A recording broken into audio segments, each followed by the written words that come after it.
Weaponized Secularism, the legal assault on Hindus in the name of minority rights, Part 1. Written by Aditi Joshi. Behind the rhetoric of religious freedom lies a discriminatory legal framework that targets Hindu institutions, reforms only Hindu laws, and enables unchecked proselytization, undermining the very civilization that gave India its pluralistic character. India is a Hindu-majority nation. Nearly 80% of its population identifies as Hindu. One would, therefore, assume that Hindus would be culturally secure and institutionally empowered in their own homeland.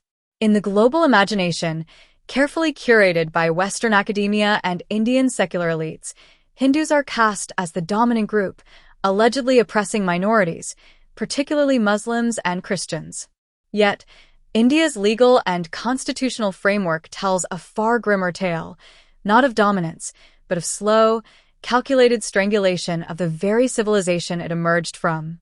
Post-independence India, in its quest to appear secular, adopted a bizarre model, one where Hindu temples are controlled by the state, but mosques and churches are left autonomous, where minority schools can teach religion, but Hindu ones cannot, where Hindu personal law was reformed in the name of progress, but minority personal laws remain untouched for fear of offending sentiments.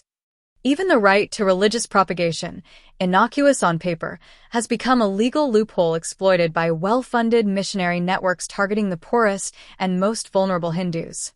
In this two-part series, we will examine a network of laws, some inherited from British colonial rule and others introduced after independence, that have systematically undermined the rights, autonomy, and institutions of the Hindu majority.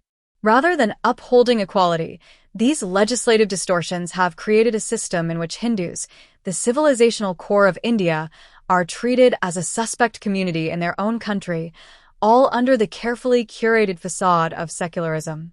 Article 25, right to propagate or a license to proselytize. Article 25(1) of the Indian Constitution grants every citizen the freedom of conscience and the right freely to profess, practice, and propagate religion. On the surface, it's a noble promise, an assurance of religious freedom in a pluralistic nation. But hidden in that language is one word, propagate, that has proven to be far more than just semantics. In a country where large sections of the population live in poverty, lack access to education, and remain socially vulnerable, this single word has been used to justify widespread, systematic proselytization, especially by foreign-funded Christian missionaries and Islamic Dawah groups. Interestingly, this concern isn't new. As far back as 1948, during the Constituent Assembly debates, some members warned that including the word propagate in Article 25 could open the door to forced or deceptive conversions in the name of religious freedom. Others replied that propagation only meant sharing one's faith, not the right to convert someone through fraud or pressure. But even then, few could have imagined how large and organized these conversion campaigns would become in the decades that followed. The reality today is stark. Numerous government records and investigative reports have pointed to the influx of foreign funding under the Foreign Contribution Regulation Act, FCRA, which has disproportionately gone to Christian NGOs engaged in missionary work. According to the Ministry of Home Affairs, Annual Report 2019 to 2020, more than 70% of foreign contributions to religious organizations were received by Christian-affiliated groups. These funds are often directed towards social service activities in tribal belts, which frequently overlap with evangelistic objectives. This has resulted in drastic demographic shifts in regions like Arunachal Pradesh, Nagaland, and parts of Chhattisgarh and Odisha. In Arunachal alone, Christians constituted just 0.7% of the population in 1951, but by 2011, that number had surged to over 30%. This transformation was no accident. Jawaharlal Nehru, by refusing to fully integrate the Northeast and allowing foreign missionaries unregulated access, revealed the real intent behind the inclusion of propagate in Article 25(1). Cloaked in the language of liberty, Nehru effectively enabled civilizational subversion, laying the groundwork for large-scale religious and cultural disruption in strategically vital regions. Moreover, the state has been reluctant to act, citing secular neutrality. Yet it is precisely this inaction that allows coercive proselytization to continue unchecked. Anti-conversion laws, often called freedom of religion acts, exist in several states like Madhya Pradesh, Himachal Pradesh, and Uttarakhand, but enforcement remains uneven and judicial scrutiny inconsistent. In Reverend Stanislaw's versus State of Madhya Pradesh, 1977, the Supreme Court upheld the constitutionality of anti-conversion laws, stating that the right to propagate does not include the right to convert another person. Despite this legal clarity, there is little proactive governance to curb coercive proselytization. The conversion of economically disadvantaged scheduled tribes and Dalits through incentives like education, healthcare, and material support often leads to civilizational dislocation and social fragmentation.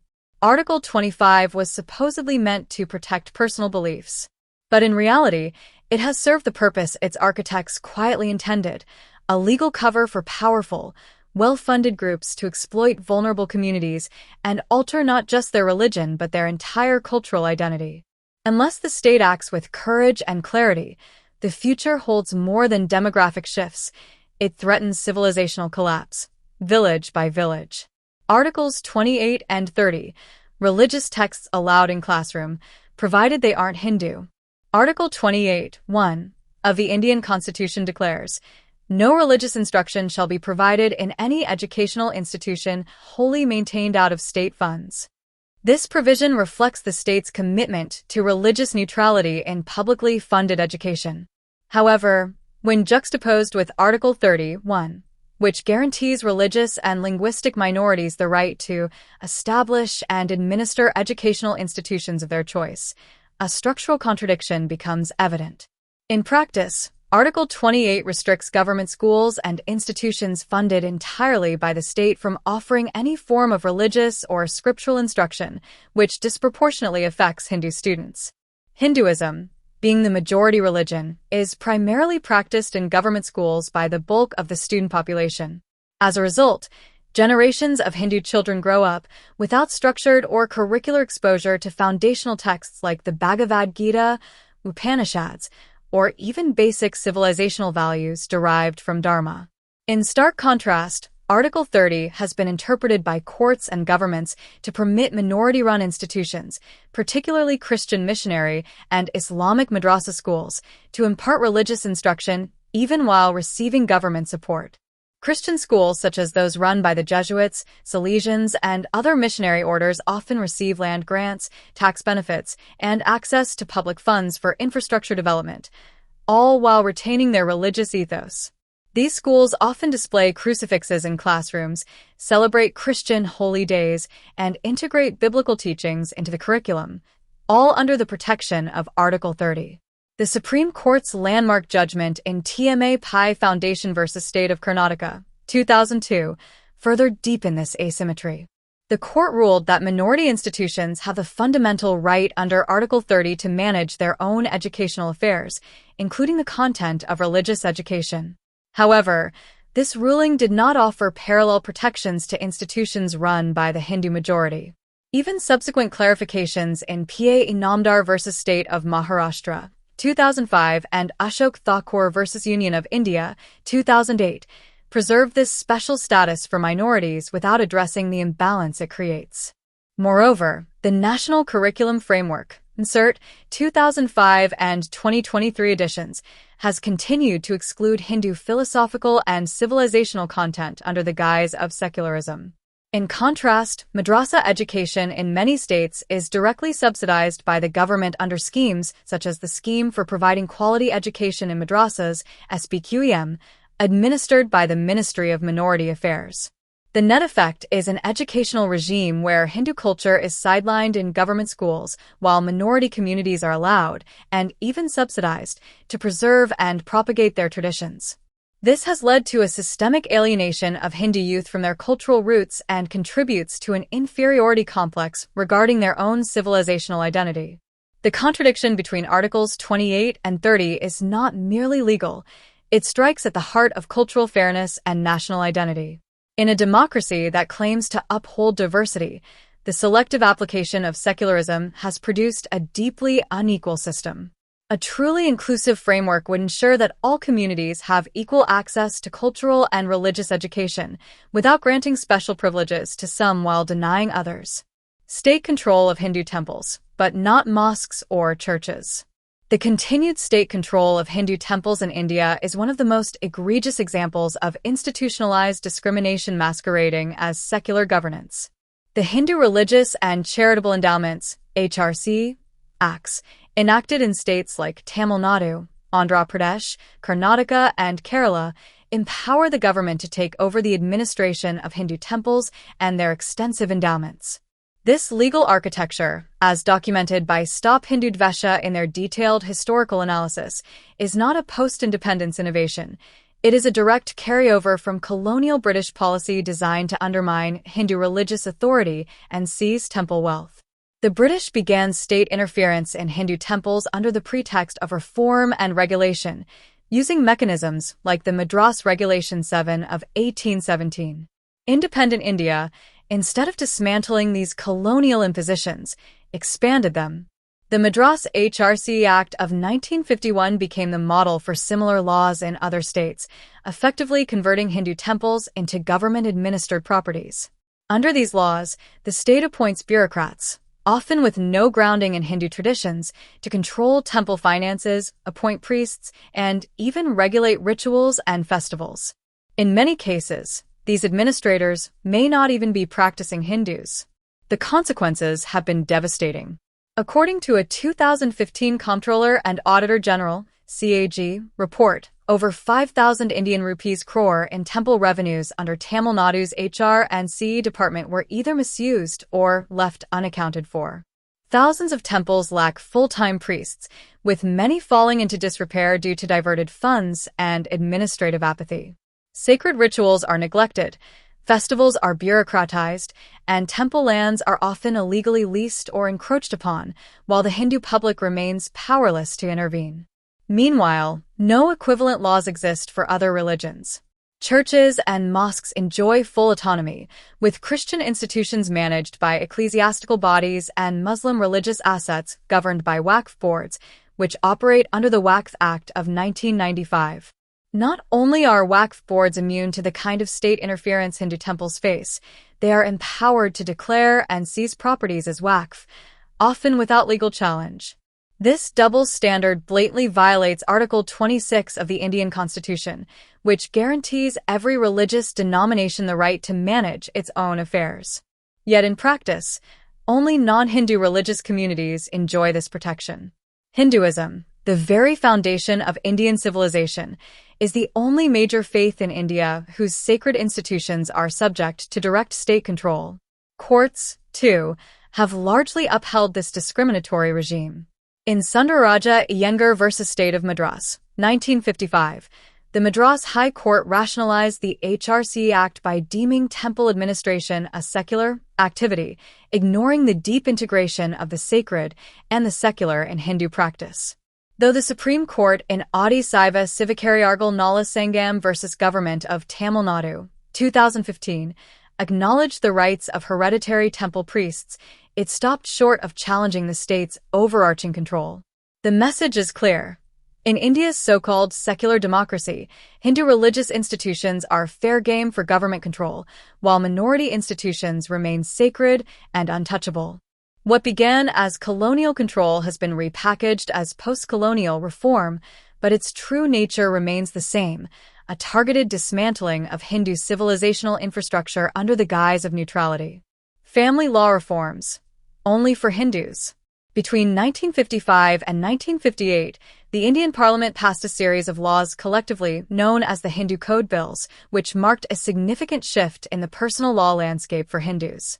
These included the Hindu Marriage Act, 1955, the Hindu Succession Act, 1956, the Hindu Minority and Guardianship Act, 1956, and the Hindu Adoptions and Maintenance Act, 1956.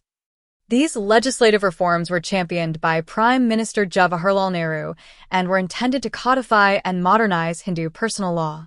The reforms sought to abolish discriminatory practices such as the denial of inheritance rights to daughters, introduce monogamy as a legal standard, and made divorce legally accessible within Hindu marriages. However, these progressive reforms were selectively applied only to Hindus, a term defined broadly in law to include Jains, Buddhists, and Sikhs under the Hindu Marriage Act, Section 2. Muslim and Christian personal laws, by contrast, were left untouched. The Muslim Personal Law, Shariat, Application Act of 1937 continued to govern matters such as marriage, divorce, maintenance, and inheritance among Muslims, preserving provisions like polygamy and unilateral divorce, talaq. Christian personal law remained governed primarily by the Indian Christian Marriage Act, 1872, and the Indian Divorce Act, 1869, with only minor amendments. Nehru acknowledged the controversy these bills generated. In the Lok Sabha debates of 1955, he stated, I do not think that there is any doubt that this bill is the most important measure for our country. Lok Sabha debates, May 5, 1955. Despite opposition from within his own party and resistance from traditional Hindu leaders, Nehru pushed ahead, viewing Hindu reform as a necessary civilizational step. However, his reluctance to introduce comparable reforms for Muslim or Christian communities, citing communal sensitivities and political risk, exposed the selective moral and legal framework of the Indian state. This asymmetrical approach created an enduring disparity. Hindu society was subjected to uniform legal codes enforced by the state, while minority communities retained their traditional and often patriarchal norms under the protective cover of religious freedom. This dichotomy persists today. Muslim women's rights remain constrained by religious personal laws, and successive governments have shied away from confronting these issues directly for fear of political backlash. Several legal scholars and jurists have noted this imbalance. In Ahmedabad Women's Action Group versus Union of India, 1997, the Supreme Court declined to intervene in Muslim personal law, deferring instead to the legislature.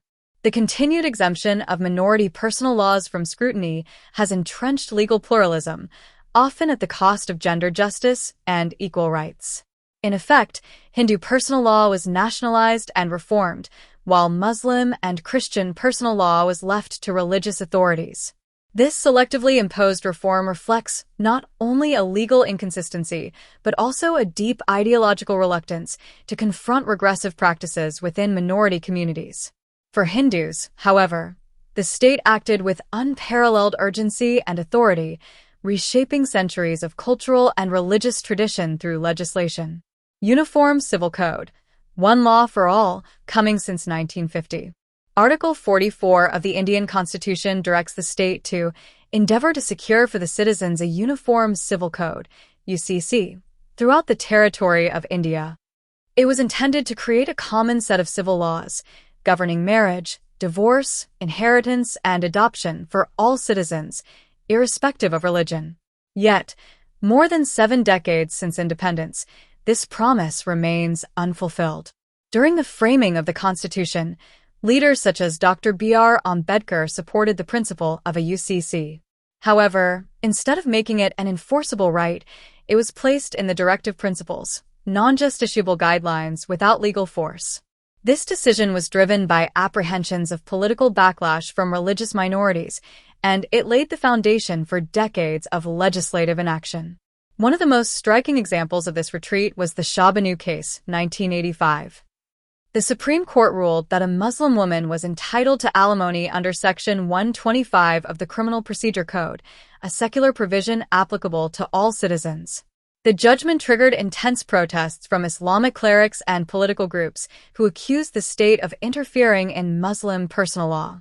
The government, led by Rajiv Gandhi, responded by passing the Muslim Women Protection of Rights on Divorce Act, 1986, which effectively overturned the court's verdict and curtailed the woman's right to maintenance. Rather than upholding constitutional equality, the state yielded to religious orthodoxy for electoral convenience. Since then, Article 44 has largely functioned as a rhetorical device. Political parties routinely invoke the UCC to appeal to Hindu voters, but consistently avoid addressing the unequal application of personal laws across religious lines. Any proposal to reform minority personal laws is quickly dismissed under the banner of protecting religious freedom. This selective approach has created an unequal legal system. Hindus are required to follow a uniform and modernized personal law, while minority communities continue to operate under religious codes that often remain patriarchal and regressive. The resulting legal pluralism not only undermines gender justice, but also violates the constitutional guarantee of equality before the law, Article 14. The Supreme Court has repeatedly expressed support for implementing the UCC, as seen in judgments such as Sarla Mudgol v. Union of India, 1995, and John Valamadam v. Union of India, 2003. However, the court has refrained from enforcing it, deferring instead to the legislature, where no meaningful action has followed. As it stands, Article 44 remains symbolic rather than substantive, a constitutional ideal routinely showcased but rarely acted upon. It is used to signal reformist intent to the majority community while shielding minority practices from critical scrutiny. This duplicity entrenches a legal double standard, preventing India from achieving genuine legal equality. Unless applied uniformly and fairly across all communities, the Uniform Civil Code will remain a constitutional aspiration, ignored in practice and exploited in politics. Closing remarks. As we have seen in this first part, the legal and constitutional framework of independent India has not merely neglected the rights of its Hindu majority, it has actively undermined them. From the selective reform of Hindu personal laws to the denial of religious education for Hindus, only in schools, from the takeover of temples to the unchecked autonomy of minority institutions, a consistent pattern emerges. Laws framed in the name of secularism have, in effect, institutionalized discrimination. This asymmetric legal treatment has not gone unnoticed. It has sown a deep and growing resentment within the Hindu community. Many Hindus now feel like second-class citizens in their own civilizational homeland, forced to comply with legal burdens that others are exempt from. And yet, this is only the tip of the proverbial iceberg.